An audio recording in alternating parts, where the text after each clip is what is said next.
information about slavery, which is part of Trump's order to eliminate, quote, corrosive ideology.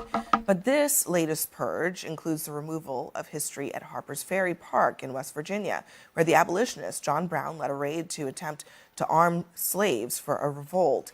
And also this iconic photograph known as the Scourged Back. It depicts a slave, likely named Peter Gordon, in 1863 and the wounds inflicted by his abusers. Now, at the time, the picture spread quickly in the North and showed people the true cruelty of slavery, something many wouldn't have seen otherwise. We'll say a spokesperson for the Department of the Interior says that the Washington Post report is based on anonymous sources. They're cautioning that it's unverified. Okay. Yeah, I mean, I think this is a... So the claim is that, Trump's trying to get rid of some of this art and stuff like that. Specifically the scourged back photo, the iconic scourged back photo is allegedly being removed, or they're trying to figure out if they should remove it, if they could remove it. But it's from an anonymous source, so it has not been verified. So we don't know if this is actually true. But I do know that it's because of this order here, Restoring Truth and Sanity to American History Executive Order from March 27, 2025. And there were some key pieces of this that I kind of wanted to go through. So the first thing I wanted to go through was here where it's going to say, once Riley respected as a symbol of American excellence and a global icon of cultural achievement, the Smithsonian Institute has in recent years come under the influence of a divisive, race-centered ideology. This shift has promoted narratives that portray American and Western values as inherently harmful and oppressive. Okay? For example, the Smithsonian American Art Museum today features The Shape of Power, Stories of Race in American Sculpture, an exhibit representing that societies, including the United States, have used race to establish and maintain systems of power, privilege, and disenfranchisement. The exhibit further claims that sculpture has been a powerful tool in promoting scientific racism, and promotes the view that race is not a biological reality, but instead a social construct, stating race is a human invention.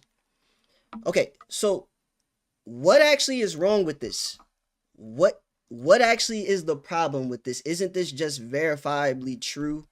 Don't we understand that this is how race has been used in America? Like, why does that make... What's uncomfortable about that conversation? And so we're not just debating history, we're actually debating what kind of souls we want to cultivate through the stories we allow. And that's why this executive order is actually more than policy. Is Plato's worst fear. It's Scruton's battlefield of ideas and Nietzsche's prophecy coming to life. And so what do I mean by that? Well, first of all, Plato believed that the state basically should censor certain art that corrupts the soul. Not because art is trivial or anything like that, but actually the opposite. Like, art is so powerful that we should consider what kinds of art we actually allow. And so what Trump's order reflects is actually the inverse off the bat. Like, it's the inverse. It's censorship of art, not because it corrupts virtue, but because it threatens power. And, this idea that to say that societies have used race to establish power is somehow wrong speak, something that we shouldn't support or explore at all, I find very problematic. I think there's something deeply troubling about it, and I can't necessarily put my finger on it without more context. So it's this statement here that kind of helps me to see the bigger picture, what's actually wrong with what he's saying. Hold on, let me get it back up here. So the order says museums in our nation's capital should be places where individuals go to learn, not to be subjected to ideological indoctrination or divisive narratives that distort our shared heritage. Right? And so, I'm actually I took notes on this. I kind of, because it's like a lot I wanted to say. And the first thing is, like, even here, we have like the melting pot theory and all of that, which I'll get into in a second. But I think deeper than that, there's also just the truth, right? That the left often posits, right? Not everything the left says is wrong. Race today is understood as a system, a class, if you will. And that means that to participate in a racial contract supposes a few things that I would argue is a modern construction, a modern invention, I think, race used to be a simple descriptor, and that's no longer what it is. And then there's this commentary on being indoctrinated, right? And so for Plato, all education is indoctrination. And the only question is what kind of society you're forming, right? So I wanted to kind of like just fact check myself and make sure I wasn't using a technical definition to say that, right? 'Cause I know what Plato thinks, but also too, just definitionally, indoctrination means to imbue with learning or to teach. Okay, so this rhetoric actually isn't working. It's a bit of a false dichotomy. We can either be subjected to ideological indoctrination or we can learn. So it's like we can learn or we can learn because, dysphemisms aside, it just is what it is. We're being indoctrinated one way or another. So if we don't accept Plato's view, then Trump isn't purging propaganda. He's actually just choosing a different myth to found the city on. He's rewriting the noble lie. If you know anything about the Republic, ultimately what it's about is constructing the perfect city or the perfect soul. It's basically, I guess it's about both of those things. But there's like a lot of overlap. Hold on, let me move chat over here.